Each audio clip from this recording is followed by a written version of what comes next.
Լեռնային Ղարաբաղի հակամարտության գոտում հրադադարի վերաբերյալ Ռուսաստանի, Ադրբեջանի և Հայաստանի ղեկավարների միջև կնքված համաձայնագրերի 5-րդ տարեդարձի կապակցությամբ ՌԴԱԳՆ-ն հայտարարություն է տարածել, նշել. Բաքուն և Երևանը դեռևս շատ անելիքներ ունեն երկկողմ հարաբերությունների կարգավորման գործընթացը անշրջելի դարձնելու համար, այդ թվում Խաղաղության պայմանագրի ստորագրում, Հարավային Կովկասի բոլոր երկրների և նրանց անմիջական հարևանների շահերից ելնելով տրանսպորտային և տնտեսական կապերի վերականգնում, պետական սահմանի արդարացի սահմանազատում և սահմանագծում, քաղաքացիական հասարակության հետ արդյունավետ կապերի հաստատում։ ՌԴ-ն պատրաստ է շարունակել իր ադրբեջանցի և հայ գործընկերներին համապարփակ օգնություն ցուցաբերել բոլոր ոլորտներում։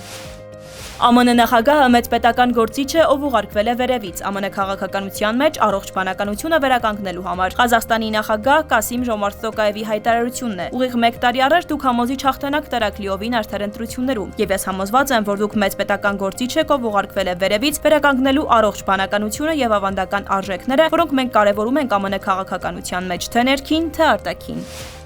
Ուկրաինայում հակամարտության կարգավորման դադարը առաջացել է Կիևի կողմից քաղաքական և դիվանագիտական լուծում չձգտելու ցանկության Եվրոպայի կողմից սադրանքների պատճառով։ Կրեմլի խոսնակի արձագանքն է Ուիտկոֆյային հայտարարությանը, որ հակամարտության կարգավորումը բարդանում է կողմերի միջև անվստահության պատճառով։ Օրբանի կարծիքով Բուդապեշտում տեղի կունենա Թրամփ-Պուտին գագաթնաժողովը։